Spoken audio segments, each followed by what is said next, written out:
we pass to a very different scale. We're going deep into the cell and look at DNA repair. Go for it. How do I change the slide?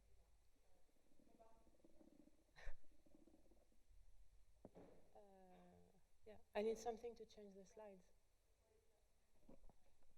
Do you have the remote with you? Okay. Okay, so thank you very much to the organizer. My name is Judith Miné-Hattab. I work at Sorbonne University in the laboratory of computational and quantitative biology. So today I'm going to talk to you about how we can look at some biocondensates at high resolution and how we can imagine to design and synthesize inhibitors of biocondensates. So to start, in the team, we try to understand the physical mechanisms governing nuclear dynamics and how this dynamics is changed when we induce specific stresses. So today I'm going to talk about genotoxic stress, so in particular what happens in the nucleus when we induce DNA damage.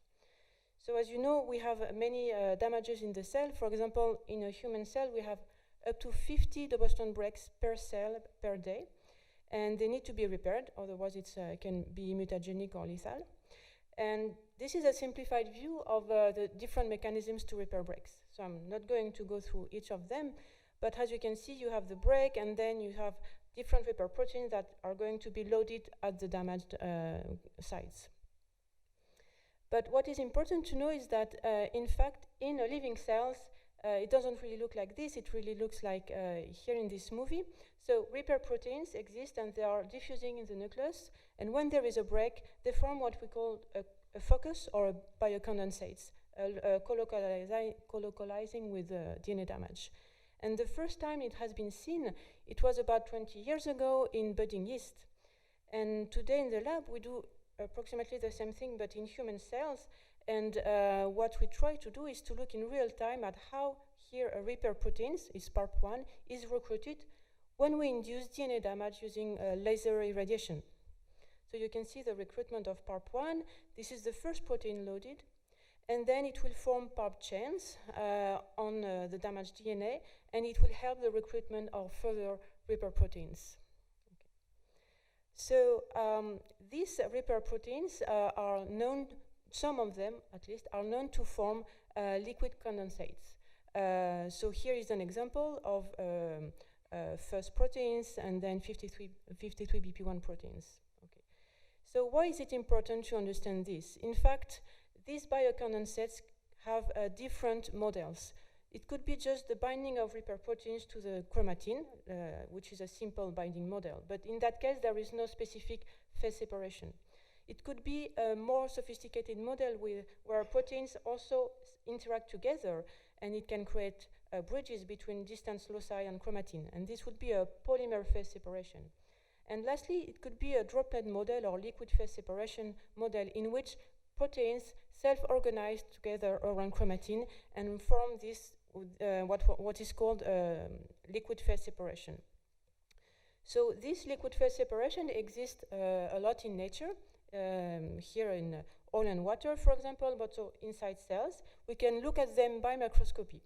And why are we interested to understand the biophysical properties of these liquid droplets? It's because in cells, it has been shown that when the cell is aging or upon different kind of stresses, the physical nature of this droplet can change, and the condensate will have a tendency to jellify or even to solidify, as it is shown here.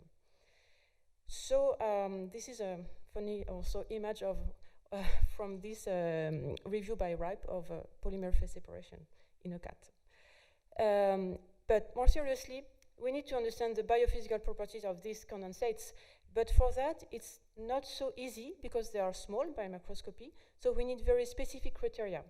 And we use the shape of the biocondensates. If they are liquid, they are circular, but they are spherical. But when they encounter an obstacle, they are supposed to change shapes. So this is called the weighting behavior. They are also supposed to have the ability to fuse together. And when I mean fusion, it's not co-localization. It's a real fusion where you have an internal rearrangement. you have different behavior upon overexpression, dissolution upon specific drugs. So all of these are very important criteria. And if you are lucky and you can use advanced macroscopy and really look inside the condensate, you can also measure the diffusion coefficient of the proteins, and you can really see how they are relatively dynamic, these proteins within condensates, and they change diffusion coefficient when they leave the condensates. So this is why we use single molecule macroscopy in the group. So thanks to single molecule macroscopy, we can see what happens to the proteins at 20 nanometer resolution, while classical macroscopy has a resolution of 250 nanometers. So we can really see what's inside the internal dynamics of these droplets. So this is what we do here. I give you some examples. We do this in real time, so it's called single particle tracking.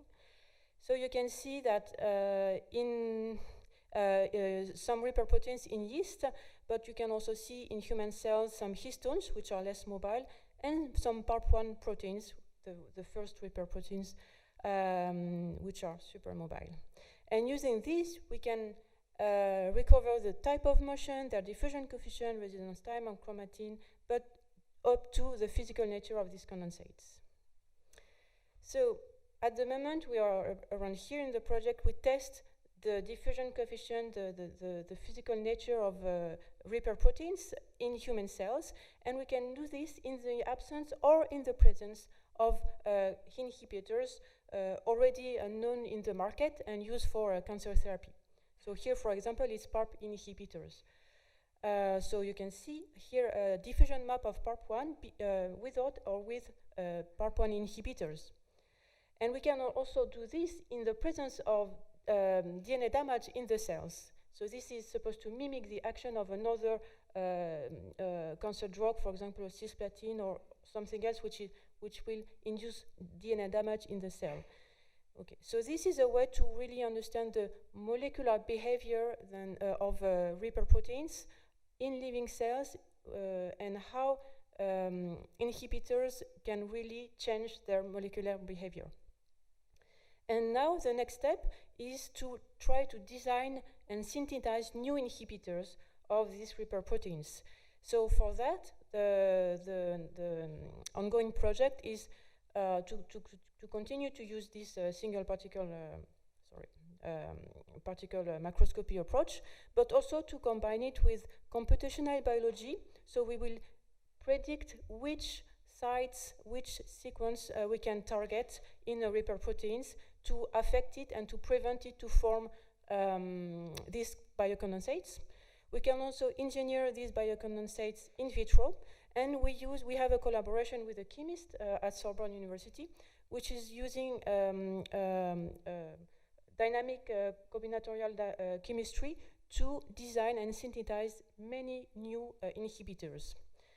And finally, we will test this at the single cell level with SPT, but also in spheroids to see their action in a multicellular environment.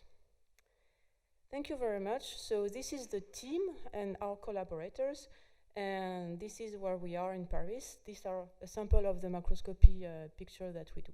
So thank you very much. I'm happy to answer to your questions.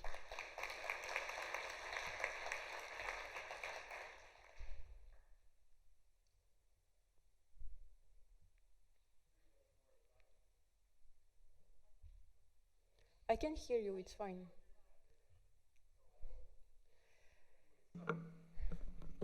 They work usually normally. Like this? Oh, okay. I guess for the next talks you won't have to do jogging. And I hope you appreciate it. So I'm Hugo Salmon, Université Paris-Cité. Thank you very much for the talk. It was really interesting. I'll go straight to my question. So you're studying the response in your D phase, the last slide, on spheroids. What kind of spheroids and what kind of readouts are you interested in? Because I have the impression it's really complex to do high-resolution microscopy on those objects. Yeah. This is, I went a little bit fast at the end, but so we have really the high resolution when we do single cell, because we will do SPT. When we go to spheroids, we don't expect to do SPT on spheroids. Mm. We will just look at the survival, as I showed in the D1, D3 small thing. So if we look at multi-cell environment, we have less precision about the action of the inhibitors. This is why we really want to combine single-cell microscopy with a high resolution to spheroids. It's a challenge to do super resolution in spheroid, and we won't really push to that. And at the moment. Which readouts are you looking in regular microscopy? With the spheroids? Yeah, for example. Survivals, we can look at some marker to know how the cell is going, if it's going well or not. But at the moment, that's the only readouts we will expect to check. Yeah. Although it's an ongoing project. At the moment, we are at the step between B and C. We still have a little bit of time to imagine more sophisticated way for D. Okay, thank you.